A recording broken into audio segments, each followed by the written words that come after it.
Welcome to Frank Buckley Interviews. Tonight it's a conversation with a rapper, a hip-hop legend. It's a conversation with Warren G. Frank Buckley Interviews starts now. A clear white moon, Warren G was on the streets. His song Regulate was an instant hit when it was released in the summer of '94, and Gfunk would become the world's most popular genre of hip-hop. It was a different kind of hip-hop or rap against what was a more aggressive sound at the time. You know, you had Ice Cube or NWA, and then you had an East Coast rap that was a little more aggressive. And you guys introduced this thing that, how would you describe it? Like I always say, chords, strings, we brings, melody. Gfunk, where rhythm is life, and life is rhythm.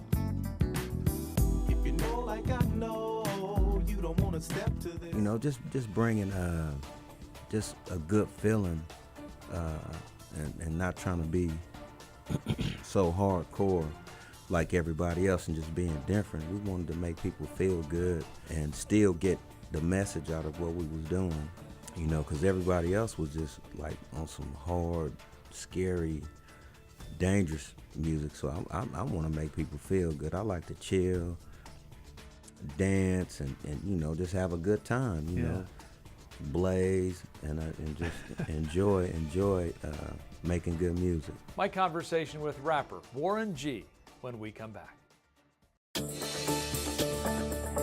Warren G, it's great to have you here.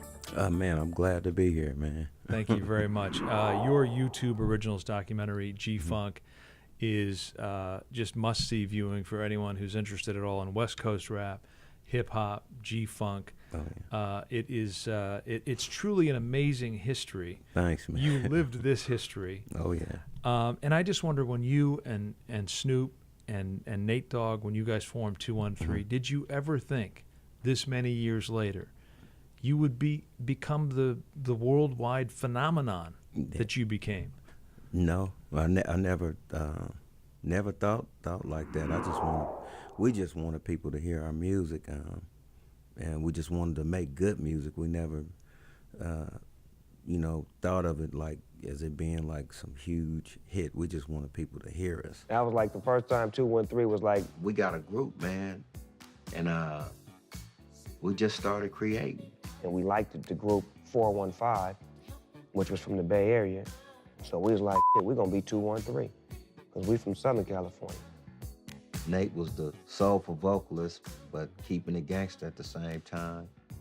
I was the producer / artist / DJ, and Snoop was just like the architect, the player, the pimp, the gangster, all in one. Everybody could relate to a lot of the stuff that we were going through and the songs that we was doing, so it spread, and then, you know, once somebody can relate to, you know, the things that you're going through, they may be going through it, so it works, you know, like, damn, I'm not the only one going through this, so that's kind of like how it spread, and then just us grinding as artists, just trying to get our music heard. It was a clear black night, a clear white moon, Warren G was on the streets.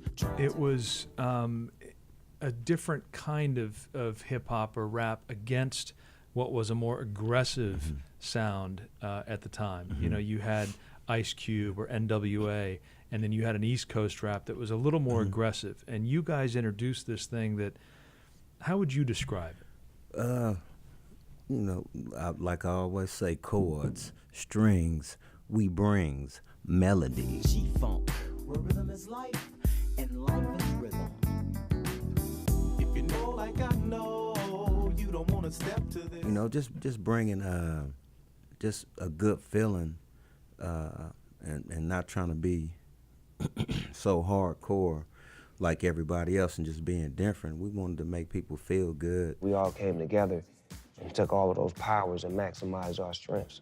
You know, people knew who we were, so we would come in the club and come in and just turn the whole club upside down and still get the message out of what we was doing, you know, because everybody else was just like on some hard, scary, dangerous music. So I want to make people feel good. I like to chill, dance, and you know, just have a good time, you know, blaze and just enjoy making good music. When you making magic, the ingredients don't come with instructions. You just gotta know how to put that shit together. Gfunk is three dudes: singer, rapper, producer.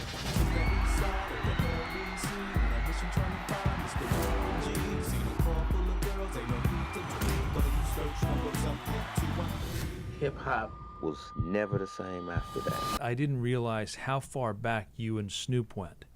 That literally you were at school together. You were Elementary at King Park together. Yeah. I mean, and you came up together. Yeah. Did you? And as you were kids, did you think, let's make music? Not well. Snoop was rapping, and I was into DJing. Plus, I was into DJing and rapping, and but Snoop always was. He was always just rapping. Just we worked together with we had a crew called the Voltron Crew, so we used to sell candy. Yeah.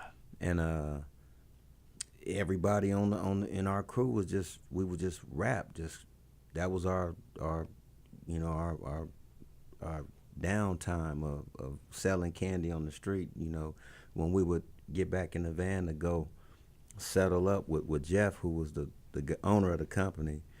That's what we would be doing until he gave us our money. Then we would go get a Big Mac value pack. But everybody was just rapping. And I mean, Snoop was, he always was, I mean, even from elementary school to Pop Warner football, he always was rapping or bagging on somebody. And he's just been like that his whole life. Tell me about his abilities and his talent. It seems to just come out of him. And I'll get into the writing that happened later, where he sat down and learned about writing with DOC. Yeah. But the natural talent that he had, where did that come from? It had to come from his mother.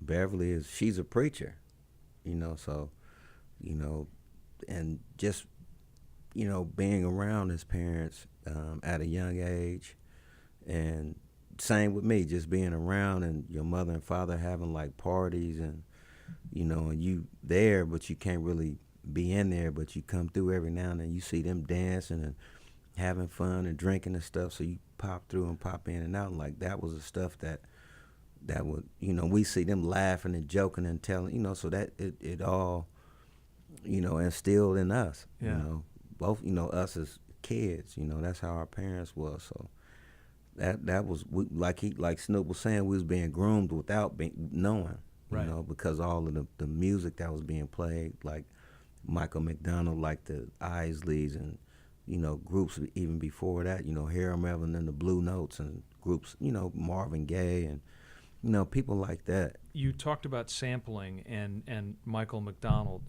and even if people are not into G-Funk, they have heard Regulate. I think I'm going down. I can't believe it's happening in my own town. If I had wings, I would fly. Let me contemplate. I glance in the cut and I see my homie Nate. So Michael McDonald's I Keep Forgetting is the way is the beat that you sample for Regulate. Yes, indeed. And I wanted to know, how did you decide that you wanted to use that?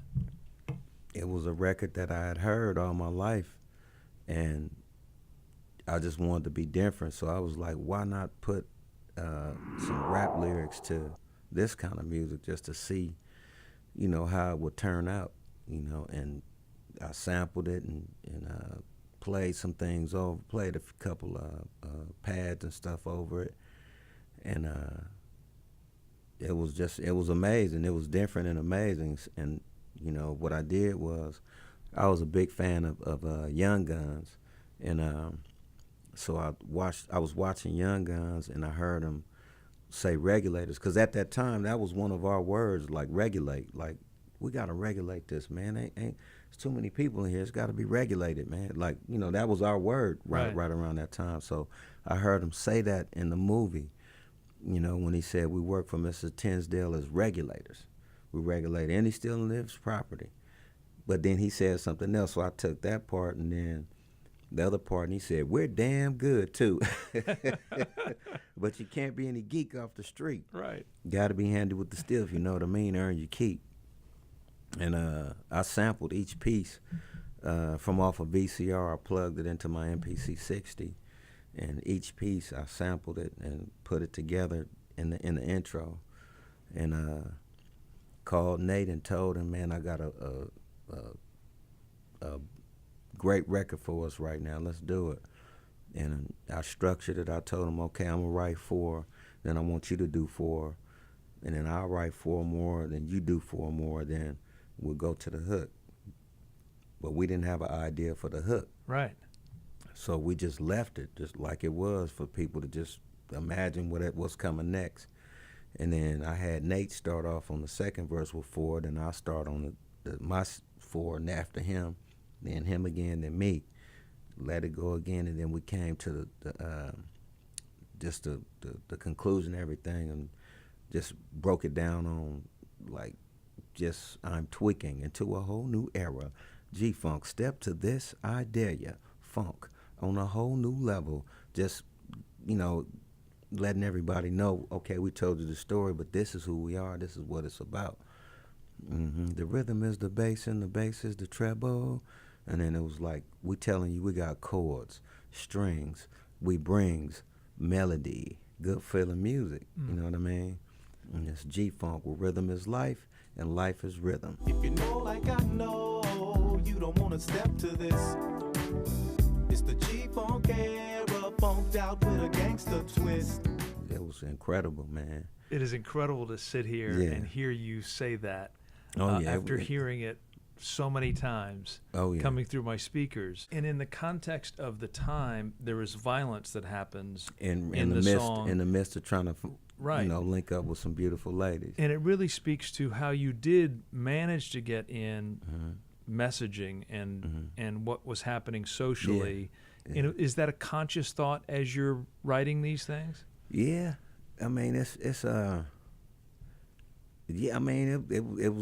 was real. I mean, that's what was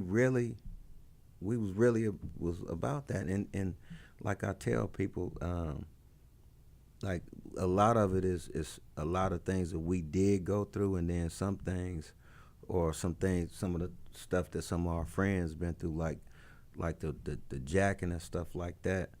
You know, we were in a situation where it was going down, but we couldn't do nothing. Yeah. You know, you got guys with semi-auto weapons, and you don't have nothing. It's like, how can you help? And you witnessing it going down, and can't get to nothing to try to help. So some of the stuff was really real, but we broke it down in the way we did, you know, in a musical form. Yeah. Yeah.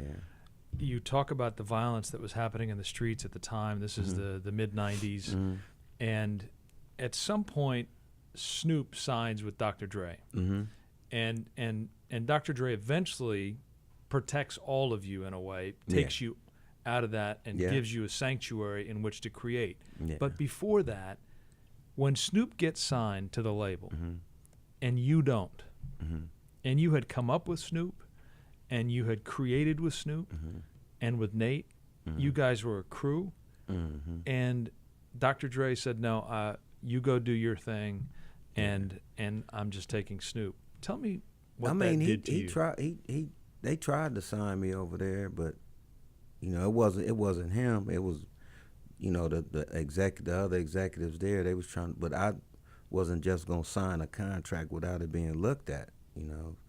So that was dead in the water, you know, and you know, and I even told Snoop, I said, you got to get that contract looked at. Don't just sign anything. And I don't know what it was back then that was like, you know, telling me to do that. You know what I mean? But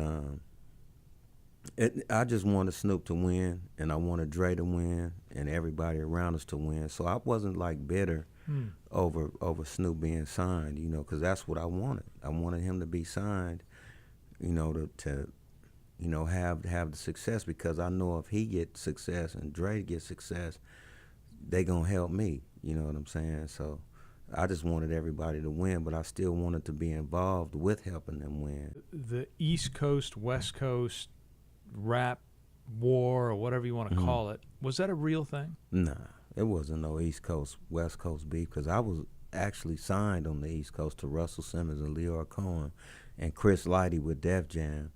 And it was just between those two crews. It wasn't you know, all the boroughs out there in New York, because I was out there and I was going to every borough out there, and they was just like, we love y'all music.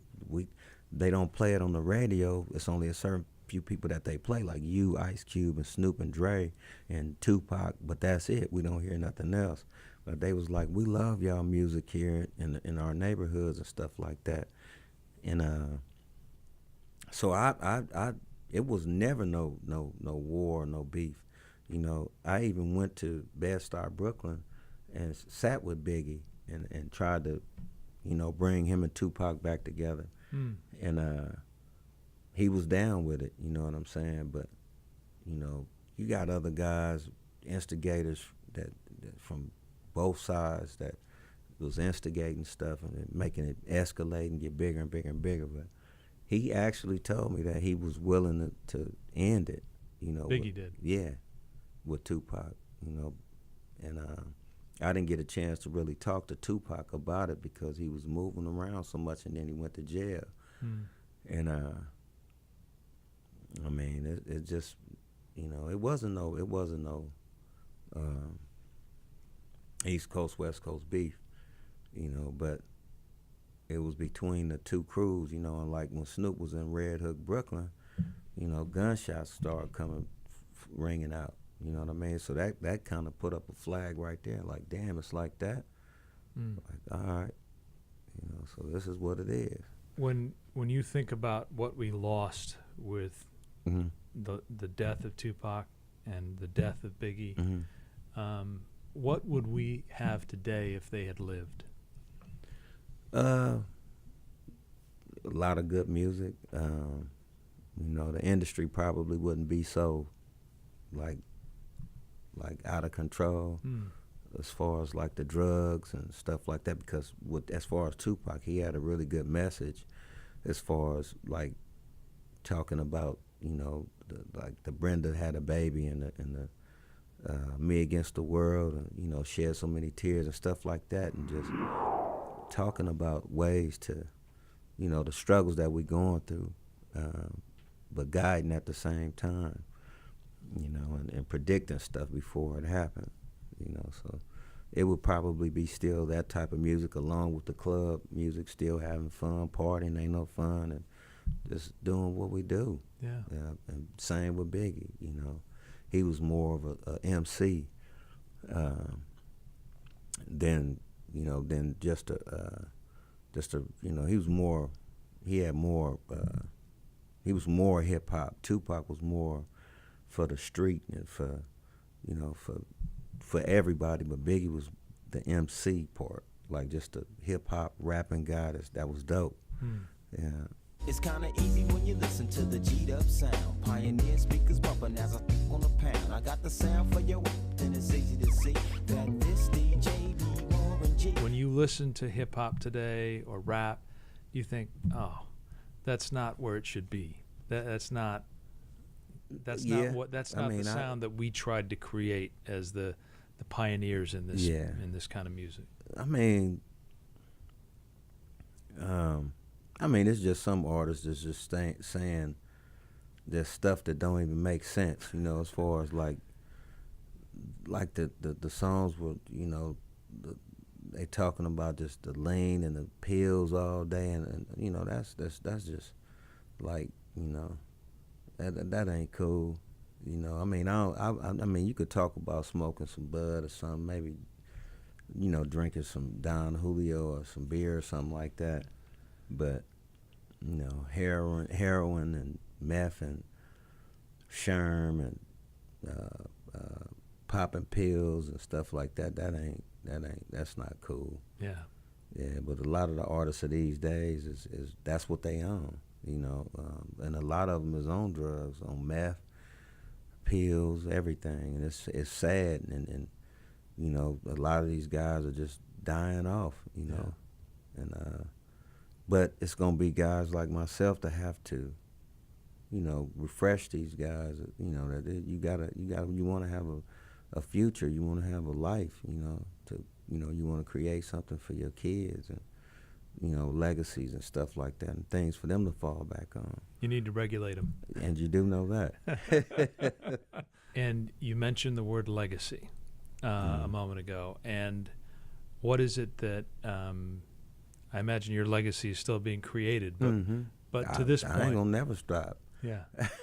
I'm gonna just keep going till the wheels fall off. Yeah.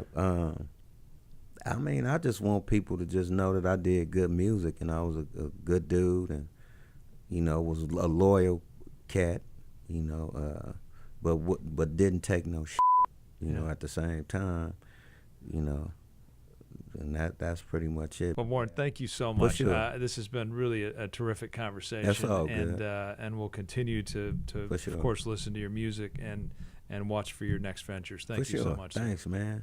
Yes, indeed. Thank you for having me.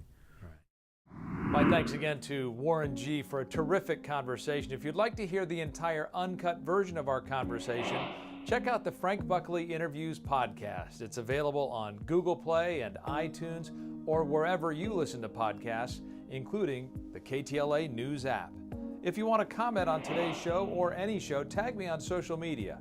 I'm Frank Buckley TV on Twitter and on Instagram, and there's a Frank Buckley Facebook page as well. I read every comment. You can find the Gfunk documentary on YouTube, and we'll post this interview on YouTube as well. Just search for Frank Buckley Interviews. Thanks for watching. We'll see you next time.